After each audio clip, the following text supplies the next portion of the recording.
जय हिंद साथियों। तो कैसे हैं आप सभी। तो स्वागत है आप सभी का हमारी क्लास में। देखो क्लास 12th की केमिस्ट्री बहुत ही जो थोड़ा टिपिकल बहुत ही ये क्या है, केमिस्ट्री थोड़ा सा टफ सब्जेक्ट माना जाता है। तो दोस्तों मैं आज की इस क्लास में केमिस्ट्री का पूरा निचोड़ आपको दूंगा मात्र 10 मिनट की वीडियो में। अगर आपने वीडियो देख कर रुक करके पूरा देखा तो आपको केमिस्ट्री का एक भी क्वेश्चन नहीं छूटेगा बोर्ड के एग्जाम में, क्योंकि पूरी केमिस्ट्री रिसर्च करके पूरे निचोड़ लेकर के आया हूँ कि इससे पिछली बार में कितने सारे प्रश्न पूछे गए हैं जो कि आपके सामने कुछ ना कुछ दिखाई दे रहे होंगे। ठीक है ना। तो पहला है हमें देखो क्लास ट्वेल्थ की केमिस्ट्री, इसी को हमें पढ़ना है। तो पहला जो आपको पढ़ना है वो है मोलरता। दोस्तों इसमें हम सिर्फ हेडिंग बता देंगे। अगर आप कमेंट में बताएंगे कि इस वीडियो का हमें मतलब कि ये जो हेडिंगें बताई गई हैं इसको सॉल्व करवा दीजिए, तो हम सॉल्व भी करवा देंगे, लेकिन आपको उसके लिए कमेंट करना पड़ेगा। ठीक है ना। देखिए पहला जो पढ़ना है हमें मोलरता। ठीक है, मोलरता ये क्या है, मोस्ट इंपॉर्टेंट है। ठीक है ना, क्या है, मोस्ट इंपॉर्टेंट, ये हर बार पूछा जा रहा है। और उसके बाद मोलरता, फिर उसके बाद जो आपको अगला पढ़ना है वो राउल्ट का नियम, फिर उसके बाद जो नेक्स्ट आएगा वो हेनरी का नियम, फिर मोल प्रभाज या मोल अंश। ये हर बार पूछे जाने वाले सारे प्रश्न हैं। तो सभी प्रश्नों का निचोड़ लेकर के आए हैं इसी वाली क्लास में। ठीक है। तो अगला जो है इलेक्ट्रोड, इसमें आपको हम लगभग 33 से 34 प्रश्न ऐसे देंगे जो हर बार के एग्जाम में पूछा जा रहा है। अगर आपको थोड़ा सा भी डाउट हो, वैसे डाउट नहीं बचेगा मेरे दोस्त, ठीक है ना, क्योंकि ये हर बार पूछा जा रहा है। आप पूरी वीडियो जरूर देखिए। फैराडे के विद्युत अपघटन के नियम ये आएगा। फिर उसके बाद कोलराउस का नियम, ये मोस्ट इंपॉर्टेंट है।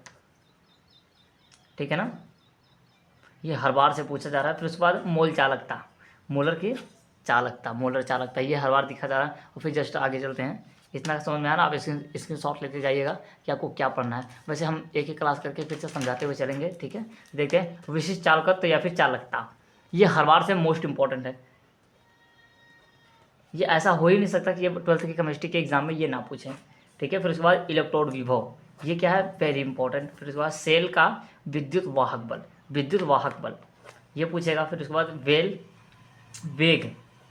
वेग नियम या फिर दर व्यंजक। ठीक है ना, ये मोस्ट इंपॉर्टेंट है, इसको भी आप पढ़ लीजिएगा।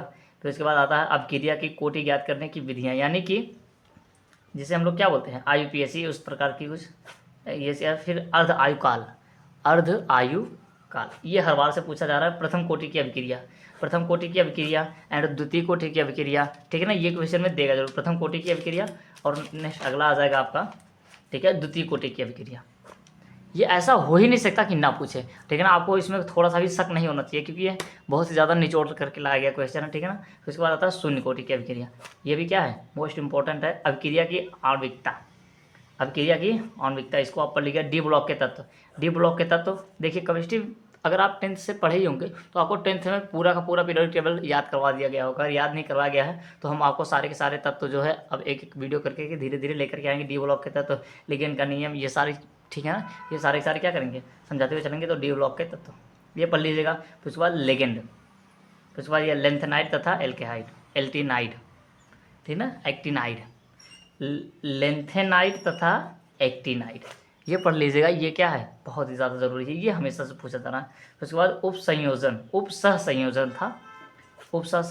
यौगिक, फिर उसके बाद उपसह संयोजित यौगिक के नामकरण, जिसे हम लोग IUPAC बोलते हैं। IUPAC का नामकरण एथ मेथ हेथ प्रो, ये सारा क्या होता है, इसी की वजह से, मतलब कि ये सारे उसके फॉर्मूले होते हैं, इन्हीं की सहायता से क्या किया जाता है, रासायनिक अभिक्रिया का IUPAC नामकरण किया जाता है। ठीक है ना। तो आज की क्लास में हम सिर्फ आपको 24 ही दे पा रहे हैं। ठीक है, तो 24 हैं। तो अगली वाली क्लास में हम और इसको क्या करेंगे, डिटेल से लेकर के आएंगे। तो वीडियो बहुत ही ज़्यादा छोटी है, 3 से 4 मिनट की वीडियो। अगर आप इसको पूरा देखेंगे तो आपको पूरा क्या होगा, समझ में आ ही जाएगा। उम्मीद करते हैं कि आपको वीडियो पसंद आई हो। अगर पसंद आई हो तो मतलब इसमें अगर कुछ आपको इंपॉर्टेंट दिख रहा है तो अपने दोस्त के साथ ज़रूर शेयर करिएगा और उसको भी बता दीजिए कि तो भी भाई पढ़ ले। जय हिंद।